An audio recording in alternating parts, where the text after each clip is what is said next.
styling tips, tricks, and hacks, and also where I shop. I get asked this question a lot, whether I'm at work or I'm just running errands every day. My philosophy is always step out the house looking good. If you're going to go to the coffee shop, put on some foundation, concealer, throw on some lashes, do your brows, and a lip gloss, and you're good. Have your hair nice, put your outfits on where you're excited about stepping out the door other than just some joggers and a t-shirt. One of the things that I do often is I audit my wardrobe. So every few months, audit my wardrobe to look at what's faded, what's too small, what's too big that I don't want anymore. And then I will donate those pieces. And I'm always like this, donate before you bring something else in, or get rid of before you bring something else into the wardrobe because you don't want to be overwhelmed. I'm very intentional about how I curate my wardrobe because I want my wardrobe to feel like a boutique when I step in there because I make it a whole routine. You've got the things that you donated. Anything with rips, tears, and holes, I don't donate those pieces because the homeless is already in a deficit in their self esteem. The last thing you want to do is contribute to that by giving them pieces with holes, rips, and tears in there. If you're not going to wear it, you don't want somebody else to wear it. So those are the pieces that I get rid of. There are pieces in my wardrobe when I audit, like where I still want these pieces, but the zipper is compromised or the buttons are off or something is going on and I need to get it fixed. Then I will take those to my tailors. And also in that one visit, I will tell my tailors, after you fix this, alter that, cinch in this, then dry clean it for me and I'll come and pick it up. So my cleaners and alterations are all in one house. So it makes it convenient for me. And because I travel so much and my life is always moving, I need that for me. I can't go all over the place trying to get things done. I audit my shoes. Like I look at my shoes and I'm looking at what shoes are too small, what shoes I don't like anymore that I could donate. Also, what shoes need repairs, what shoes need cleaning. Like I have a pair of Saint Laurent tennis shoes. They have to go to the cobblers. I can't throw them in the wash. So they go to the cobblers, they deep clean those for me. Any scuffs set on leather shoes, Oran sandals, that kind of thing, they will deep clean my sandals for me.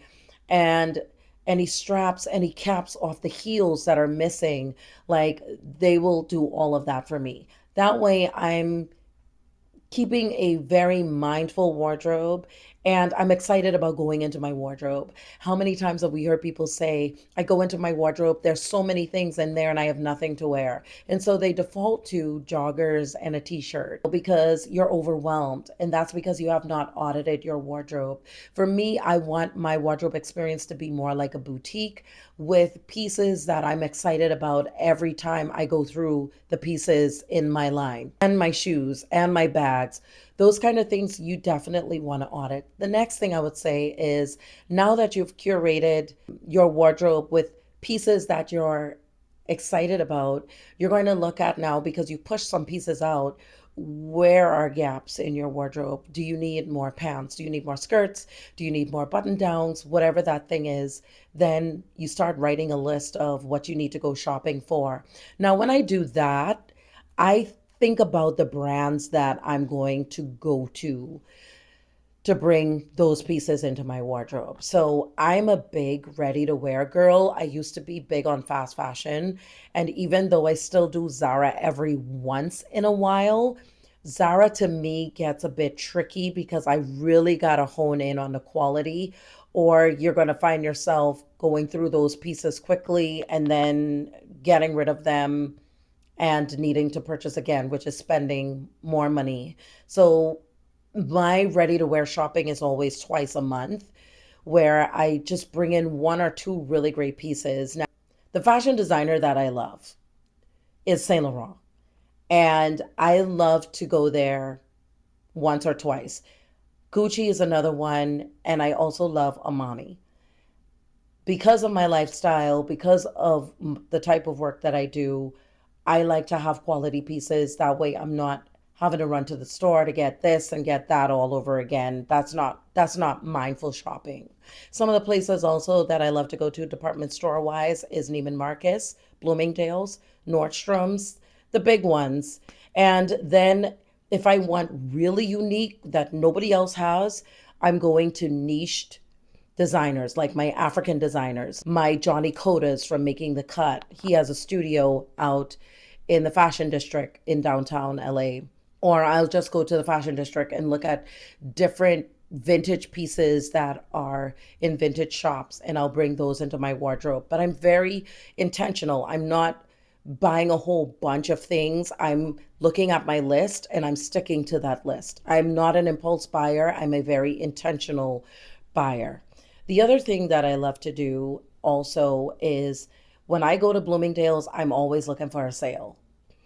Most of the time, there are some really great sales at Neiman Marcus, Bloomingdale's, Nordstrom's. Some people are intimidated by those names because they're looking at, oh, they're going to be big ticketed pieces. And it's not always like that. So definitely check out their sales because there's always something unique that you can get. I shared here on my platform me going to the Neiman Marcus at Topanga and just getting a whole lot of stuff like Cult Gaia. I got Alice and Olivia.